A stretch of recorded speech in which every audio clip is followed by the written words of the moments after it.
আসসালামু আলাইকুম সবাইকে, কেমন আছেন সবাই? আমার আজকের ভিডিওতে আপনাকে স্বাগতম। আজকের দিনটা হচ্ছে পয়লা বৈশাখের পরের দিন। অত্যন্ত সুন্দর একটা দিন। এরকম সুন্দর সানলাইট আমি 6 মাস ধরে মনে হয় দেখতে পাই না। যেই কারণে সূর্যের আলো দেখেই সাজগোজ করে বসে গেছি ভিডিও করতে। মানে ভাবলাম যে প্রোডাক্টিভ কিছু করি, সাজগোজ করে তো বসেই আছি।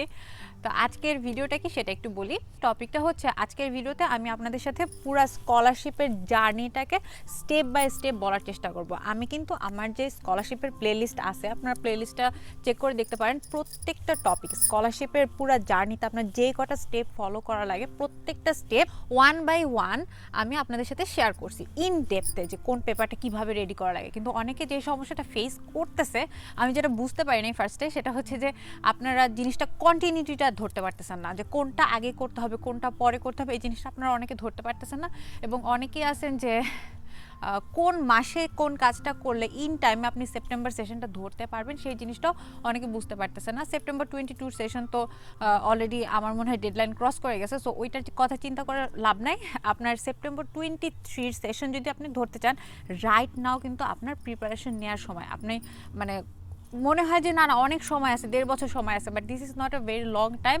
কারণ অনেকগুলো জিনিস আপনাকে শিখে শিখে সামনে এগোতে হবে, তো অনেক জায়গায় আপনি ধাক্কা খাবেন, অনেক সময় প্রোক্রাস্টিনেশন হবে, এবং লাইফে ছোটোখাটো অনেক ঘটনা সবার লাইফেই ঘটে। তো আমার মনে হয় যে 1-1.5 বছর সময় যদি আপনি হাতে রেখে আপনার স্কলারশিপের জার্নিটা শুরু করেন, তাহলে খুব সেফলি সেপ্টেম্বর সেশনটা আপনি ধরতে পারবেন উইদাউট এনি প্যানিক অ্যাটাক। কারণ আমি যে কটা মানুষের সাথে কথা বলছি, স্কলারশিপের জার্নিটা পুরাপুরি প্রথম থেকে শুরু করে শেষ পর্যন্ত পার করতে অনেকেরই প্যানিক অ্যাটাক হয়। This is really hard. তো আমি পুরো জিনিসটাকে একটা টাইম লাইনে ভাগ করছি। আমি আপনাকে একটা টাইম লাইন দেওয়ার চেষ্টা করবো, এবং কোন কোন স্টেপ আপনার ফলো করতে হবে সেই জিনিসটা আপনাকে সংক্ষেপে আমি বলার চেষ্টা করবো। আশা করি যারা স্কলারশিপ নিতে আগ্রহী তাদের জন্য ভিডিওটা কাজে লাগবে। তো স্কলারশিপের জন্য প্রথমেই যে জিনিসটা আসে সেই জিনিসটা হচ্ছে প্ল্যানিং। প্ল্যানিং বলতে আমি ফাইন্যান্সিয়াল প্ল্যানিং বোঝাচ্ছি। আমি যখন স্কলারশিপের জার্নিটা স্টার্ট করছিলাম, আমি কিন্তু শিওর ছিলাম না যে আমার স্কলারশিপ আমি পাবো কি পাবো না। তো আমি যেটা করেছিলাম, আমি প্রথমে আমার বাবার সাথে বসে ডিসকাশন করে নিয়েছিলাম যে বাবা, আমি দেশের বাইরে পড়তে যাব, পড়তে যাওয়ার জন্য আমার মোটামুটি এত টাকা খরচ হইতে পারে যদি স্কলারশিপ পাই, আর যদি স্কলারশিপ না পাই তাহলে আমার এত টাকা খরচ হতে পারে। এই টাকাটা ফাইন্যান্সিয়ালি সাপোর্ট দেওয়ার মতো কি আমাদের ফ্যামিলি কন্ডিশন আছে কিনা। তো আমার বাবা যখন আমাকে অ্যাসিওরেন্স দিছে, ইট ওয়াজ লাইক মার্চ এপ্রিল। আমি যেবার আসলাম, মানে 19 আসছি, তো 18 মার্চ এপ্রিলের কথা আমি বলতেছি। তো আপনিও ধরেন যে এই মার্চ এপ্রিল আপনার ফ্যামিলির সাথে এই কথাটা বলতে পারেন যে আমি দেশের বাইরে যাব, আমি পড়াশোনা করব, এটা যদি আমি স্কলারশিপ পাই তাহলে আমার এত টাকা খরচ হবে। কত টাকা খরচ হবে স্কলারশিপ পাইলে সেই রিলেটেড আমি ভিডিও করছি, ভিডিওটা আমি লিঙ্ক দিয়ে দিব। তো সেখান থেকে দেখে আপনি আপনার ফ্যামিলির সাথে ডিসকাশন করতে পারেন যে আমার এত টাকা দরকার যদি স্কলারশিপ পাই, এত টাকা যদি দরকার আমি স্কলারশিপ না পাই, তাহলে এই ফ্যামিলি সাপোর্টটাকে আমি পাবো কিনা তোমাদের কাছ থেকে। তো আমার আব্বু আম্মুর কাছ থেকে যখন আমি অ্যাসিওরেন্সটা পেয়েছিলাম, তখন আমি আমার কাজ করা শুরু করছি। আমি ইনিশিয়ালি ইভেন ব্রেকডাউন করে দিয়েছিলাম যে বাবা, আমার আইএলটিএস করতে এত টাকা লাগবে, আমার ইউনিভার্সিটিতে যখন আমি অ্যাপ্লাই করবো অ্যাপ্লিকেশন ফি পিছনে আমার এত টাকা লাগবে। তো এই জিনিসগুলো আমার বাবাও ফাইন্যান্সিয়ালি প্রিপেয়ার ছিল, আর আমিও মানে মাথা ঠান্ডা করে তাহলে পড়তে পারছি। যখন টাকার চিন্তা মাথায় চলে আসে, তখন কিন্তু পড়াশোনা করাটা বেশ কঠিন। তো এইগুলো হচ্ছে মার্চ এপ্রিলের আপনার প্রিলিমিনারি প্ল্যানিং। তারপরে হচ্ছে জিআরই আর আইএলটিএসের কথাটা আসবে। এই মার্চ এপ্রিলে আপনি জিআরই আইএলটিএস শুরু করে দিবেন। আমি ইউএসএ যাওয়ার জন্য ফার্স্টে চেষ্টা করছিলাম, তো ওইখানে জিআরই তখন ম্যান্ডেটরি ছিল। এখন আমি ইউএসএ কন্ডিশন জানি না, এবং আপনাদের অনেকেরই সাবজেক্ট ওয়াইজ কিন্তু জিআরই রিকোয়ারমেন্ট বা জিম্যাট রিকোয়ারমেন্ট ভ্যারি করে। যেমন ইকোনমিক্সে যারা আসে কানাডায়, মোস্ট অফ দ্য ভালো ইউনিভার্সিটিগুলোতে কিন্তু জিআরই রিকোয়ার করে।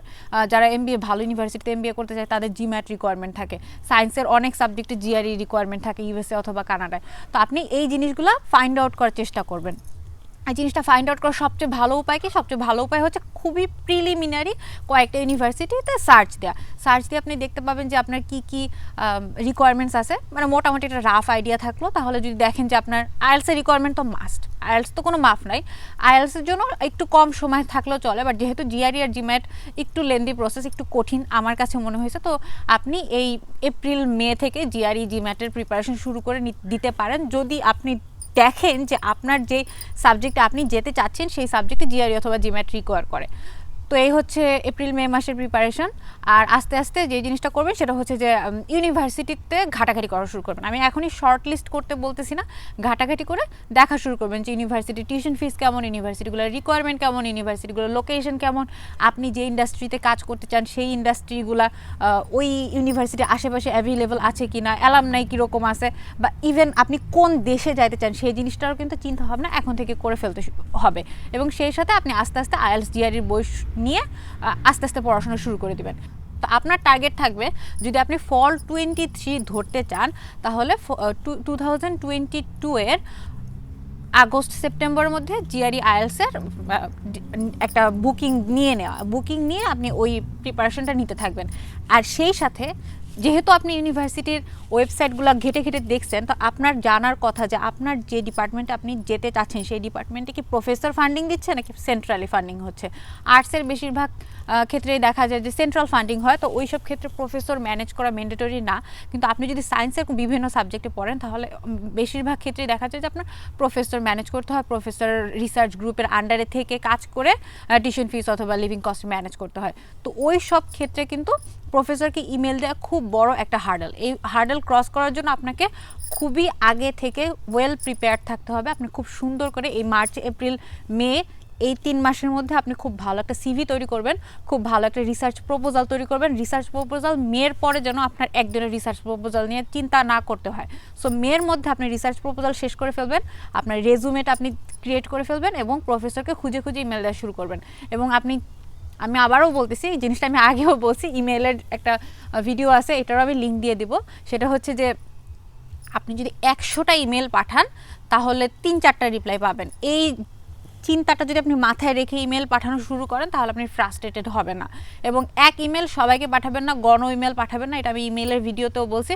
প্রত্যেকটা প্রফেসরকে টেইলর করে আপনার সেই প্রফেসর প্রোফাইলের উপর বেস করে, তাদের ইউনিভার্সিটির উপর বেস করে আপনার ইমেল পাঠাতে হবে। আপনার ইমেল যদি গণ ইমেল হয় তাহলে প্রফেসরের কাছ থেকে রেসপন্স না পাওয়ার সম্ভাবনা বেশি হাই। তো এই ক্ষেত্রে আমি বলবো যে সায়েন্সের স্টুডেন্টদের চাপ একটু বেশি আর্টসের স্টুডেন্টদের থেকে, যেহেতু তাদের প্রফেসর ম্যানেজ করতে হয়। তো প্রফেসর ম্যানেজ করার প্যারা যদি আপনার থেকে থাকে তাহলে আপনি এখন থেকে একদম আদা জল খেয়ে লেগে পড়েন। আর এরপরে আসবে আইএলটিএস। অলরেডি বলছি আগস্ট সেপ্টেম্বরের মধ্যে আইএলটিএসের প্রিপারেশন নিয়ে আইএলটিএস দিয়ে ফেলবেন এবং অক্টোবর থেকে আপনি একদম সিরিয়াসলি অ্যাপ্লিকেশন প্রসেসটা শুরু করে দিবেন। স্টেটমেন্ট অফ পারপাস নিয়ে কাজ করা শুরু করবেন হচ্ছে অক্টোবরে, যখন আপনি আইএলটিএস দিয়ে ফেলবেন। তারপরে থেকে স্টেটমেন্ট অফ পারপাস নিয়ে চিন্তা করা শুরু করবেন। অক্টোবরে যখন আপনি বসবেন অ্যাপ্লিকেশন নিয়ে, আপনি এক্সেল ফাইল বানাবেন, এটা নিয়ে আমি কথা বলছি যে এক্সেল ফাইলে প্রথমে ইউনিভার্সিটির নাম লিখবেন, তখনই আপনার ইউনিভার্সিটি শর্টলিস্ট করে ফেলতে হবে। অক্টোবরের মধ্যে আপনি ইউনিভার্সিটি শর্টলিস্ট করে 4টা বা 5টা ইউনিভার্সিটি, যে কটা ইউনিভার্সিটিতে আপনি অ্যাপ্লাই করতে চাচ্ছেন সেই ইউনিভার্সিটিগুলো শর্টলিস্ট করে ফেলবেন।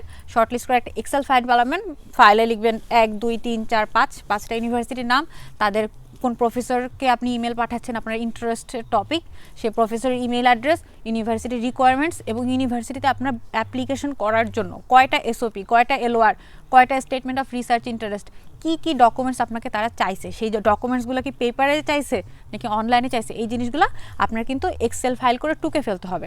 এবং এই অক্টোবর নভেম্বর এই 2 মাসের মধ্যে নিজেকে সময় দিবেন টিচারদের সাথে কন্ট্যাক্ট করার জন্য। আমার কাছে স্কলারশিপের পুরো প্রসেসটার মধ্যে সবচেয়ে ডন্টিং মনে হয়েছে হচ্ছে লেটার অফ রিকমেন্ডেশন। আমি আমার ইউনিভার্সিটির টিচারদের কাছে চাওয়ার 2 মাস সময় দিছিলাম মনে হয় আমি তাদেরকে, তারপরও তারা ডেডলাইনের আগে গিয়ে দৌড়াদৌড়ি লাগছিল আমার। তো এই জন্য আমি বলবো যে নভেম্বর ক্রস যেন না করে। নভেম্বরের মধ্যে সমস্ত প্রফেসরের আপনার ইউনিভার্সিটির আন্ডারগ্র্যাড বা মাস্টার্সের প্রফেসর বাংলাদেশে যারা আছে তাদের কাছে গিয়ে আপনি সুনির্দিষ্টভাবে আপনার রিকোয়ারমেন্টসটা জানাবেন এবং তারাও কিন্তু আপনার কাছে আপনার ওই যে রেজুমে যেটা বাড়াইছেন সেটা রিকোয়ার করবে। সো ওইটা সহ দিয়ে তাদেরকে বুঝায় আসবেন যে কিভাবে আপনার লেটার অফ রিকমেন্ডেশনটা দরকার। নভেম্বরের মধ্যে লেটার অফ রিকমেন্ডেশন হাতে পেয়ে যাবেন। নভেম্বরের মধ্যে আপনার ট্রান্সক্রিপ্টগুলো আপনার তুলে ফেলতে হবে। যারা ঢাকা ইউনিভার্সিটিতে পড়ে তাদের জন্য ট্রান্সক্রিপ্ট তোলাটা একটা হিউজ বিগ প্রসেস, 15-20 দিন লাগে। তো নভেম্বরের ক্রস যেন না করে ট্রান্সক্রিপ্ট ওঠানোর প্রসেসটা নভেম্বরের মধ্যে আপনার আইএলটিএসের ডকুমেন্টসগুলো চলে আসবে, যেহেতু আপনি আগস্ট বা সেপ্টেম্বরে পরীক্ষা দিয়ে ফেলবেন। সো এটা 1 সপ্তাহ বেশি সময় লাগে না। আর হচ্ছে নভেম্বরের মধ্যে যেন আপনার সমস্ত পেপার আপনার হাতে চলে আসে। নভেম্বরের মধ্যে যখন আপনার পেপার হাতে চলে আসে, পেপার আসতে আসতে যতই আমি বলতেছি না কেন life is not bed of roses, so দেখা যায় যে নভেম্বরের 30, ডিসেম্বরের ফার্স্ট উইক এরকম হয়ে যায় সব পেপার পাইতে। এবং আপনি টার্গেট নেবেন যে ডিসেম্বরের 15-র মধ্যে যেন আপনার সমস্ত ইউনিভার্সিটির যতগুলো ডকুমেন্টস আপনার দরকার সবগুলো ডকুমেন্টস আপনার হাতে চলে আসে।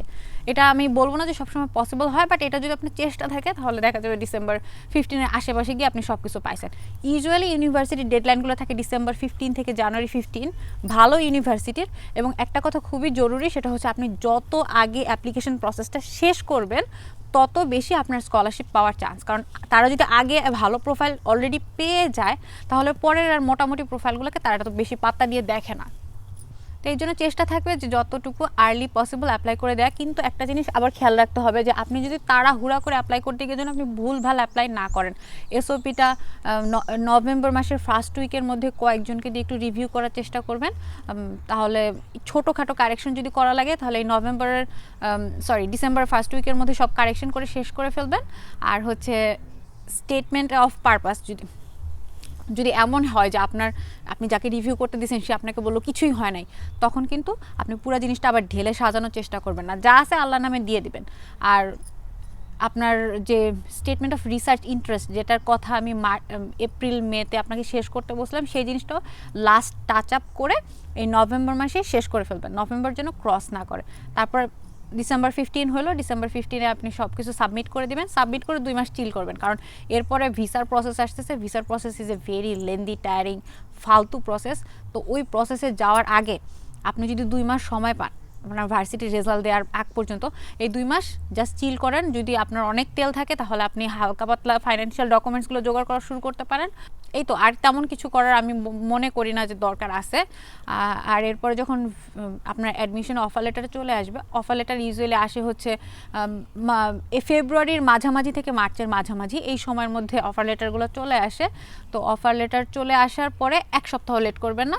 আপনার ওই যে পুলিশ ক্লিয়ারেন্স থাকে, ব্যাংক স্টেটমেন্ট থাকে, এই জিনিসগুলো ডকুমেন্ট জোগাড় করার চেষ্টা করবেন। এই রিলেটেড ভিসা রিলেটেড একটা ভিডিও আমি করছি। এই ভিসা রিলেটেড ভিডিওটা দেখে আপনি আপনার ডকুমেন্টসগুলো জোগাড় করে জিসিকিতে অ্যাকাউন্ট খোলা শুরু করবেন। অ্যাকাউন্ট আপনি কখনোই নিজেকে অ্যালাউ করবেন না যে এপ্রিলের 15-এর পরে। তো এপ্রিলের 15-এর মধ্যে আপনি ভিসা সংক্রান্ত সমস্ত ডকুমেন্টস যদি জোগাড় করে এপ্রিলের 15-এর মধ্যে অ্যাপ্লাই করে ফেলেন, তাহলে ভিসা অফিসার অলমোস্ট 3-3.5 মাস সময় পাবে আপনার পুরো ফাইলটা প্রসেস করে দেখার জন্য। তো এই মে, জুন, জুলাই, অগস্ট, 3-3.5 মাস সময় পাবে। কারণ আপনি তো একদম যেদিন ক্লাস সেদিন ভিসা পেলে তো আর আপনার হবে না। আপনার নিজে ভিসা পাওয়ার পরেও তো আপনার 1 মাস নিজেকে সময় দেওয়া লাগবে। তো এই জন্য আমি বলবো যে এপ্রিল 15-এর পরে ভিসার অ্যাপ্লিকেশন করাটা রাইট নাও কোভিডের সময় একটু চাপ হয়ে যায়। তো তারপরে ভিসা অ্যাপ্লিকেশন করবেন। ভিসা অ্যাপ্লিকেশন করার পরে আসলে তেমন কিছু করার থাকে না ওয়েট করা ছাড়া। ওইটা খুবই ফ্রাস্ট্রেটিং একটা পিরিয়ড। তো ওই পিরিয়ডটা যখন পার হয়ে যাবে আপনি টুকটাক শপিং করতে পারেন, বাট আমি বলবো না যে শপিং করা উচিত। আপনি যদি খুব কনফিডেন্ট থাকেন, আপনার প্রোফাইল যদি খুব ভালো থাকে, ফান্ডেড স্টুডেন্ট থাকেন, তাহলে টুকটাক প্রিপারেশন নিতে শুরু করতে পারেন। কারণ মোটামুটি ফান্ডেড স্টুডেন্টদের যে ভিসা হবে এটা মোটামুটি কনফার্ম। তো আর যখন আপনি ভিসার রেজাল্টটা পাবেন, আইডিয়ালি আমি এক্সপেক্ট করবো যে স্টুডেন্টরা ভিসার রেজাল্ট অ্যাটলিস্ট আপনার ক্লাস শুরু হওয়ার 1 মাস আগে আপনি পাবেন। 1 মাস আগে যদি আপনি ভিসার রেজাল্ট পান তাহলে আপনি সঙ্গে সঙ্গে প্লেনের টিকিট বুক করে ফেলবেন। যত আর্লি আপনি প্লেনের টিকিট বুক করবেন তত আর্লি কিন্তু আপনি কম টাকায় টিকিট কিনতে পারবেন এবং মাসের শেষের দিকে টিকিটগুলো তাড়াতাড়ি আগে শেষ হয়ে যায়। আপনি যদি মাসের শেষে বা মাসের প্রথমে, সেপ্টেম্বরের কথা বলতেছি, সেপ্টেম্বর 2023, ওই সময় যদি আপনি প্লেনের টিকিটগুলো কিনতে পারেন তাহলে দেখা যাবে যে আপনার এক্সট্রা এয়ারবিএনবিতে এসে এক্সট্রা টাকা খরচ করার দরকার নেই, থাকার জায়গা ক্রাইসিস হবে না। এটা হচ্ছে একটা পয়েন্ট। আর ছোটোখাটো টুকিটাকি শপিং করতে পারেন। শপিং রিলেটেড আমি একটা ভিডিও কখনো হয়তো যদি মনে চায় করব। বাংলাদেশ থেকে আমি অনেক কিছু নিয়ে আসছিলাম, অনেক কিছুরই দরকার ছিল না, তো যেই কারণে টুকিটাকি শপিং করবেন। খুব বেশি ক্রেজি শপিং করার দরকার নাই, সাদাসিধা জীবনযাপন করবেন, ইন টাইমে চলে আসবেন, ক্লাস করবেন আর মনোযোগ দিয়ে পড়াশোনা করবেন। কারণ এইখানে আসার পরে মাস্টার্সের প্রথম 2টা সেমিস্টার আপনার ভয়ঙ্কর হেকটিক যাবে। সো চেষ্টা করবেন ফ্যামিলির সাথে ভালো সময় কাটানোর। তো এই হচ্ছে ফুল প্রসেসটা আই থিঙ্ক একটু স্ক্যাটার্ডলি আমি বলছি আজকে, অন্যান্য সময় যেমন আমি কাম এবং কালেক্টেড থেকে ঠান্ডা মাথায় ভিডিও করি, আজকে আমি করতে পারি না, কারণ আমি আউটডোরে থাকলে আমার একটু অকওয়ার্ড লাগে, আমার মনে হয় যে কে আমাকে কথা বলতে দেখতেছে। তো যাই হোক, ভিডিওটা কেমন লাগলো আমাকে জানাবেন। সবাই ভালো থাকবেন, থ্যাংক ইউ।